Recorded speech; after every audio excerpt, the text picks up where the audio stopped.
काशी की गलियां केवल रास्ते नहीं हैं, बल्कि इतिहास, संस्कृति और आस्था की जीवित विरासत है। इन गलियों में आपको एक साथ कई दृश्य देखने को मिलते हैं। मंदिरों की घंटियों की ध्वनि, वैदिक मंत्रों का उच्चारण, साधु संत और तीर्थयात्री, दूध, फूल और मिठाई की दुकानें, बनारसी संगीत और लोक संस्कृति गायों का आराम से गलियों में घूमना, यही मिश्रण काशी को जीवंत और अद्वितीय बनाता है। वाराणसी, जिसे काशी और बनारस भी कहा जाता है, दुनिया के सबसे प्राचीन जीवित शहरों में से एक माना जाता है। हिंदू मान्यता के अनुसार यह भगवान शिव की नगरी है।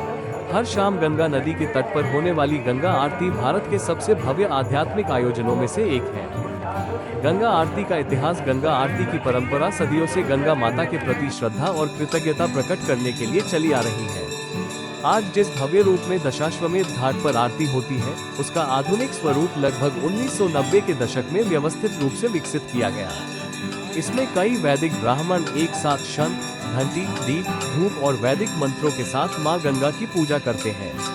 ऐसी मान्यता है कि दशाश्वमेध घाट का निर्माण या पुनर्निर्माण विभिन्न कालों में हुआ और पौराणिक कथा के अनुसार भगवान ब्रह्मा ने यहाँ 10 अश्वमेध यज्ञ किए थे, इसलिए इसका नाम दशाश्वमेध पड़ा।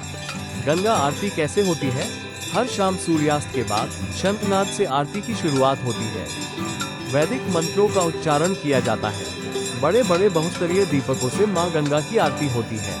घंटियों, धूप और दीप की रोशनी से पूरा घाट दिव्य वातावरण में बदल जाता है। हजारों श्रद्धालु और पर्यटक इस दृश्य को देखने आते हैं।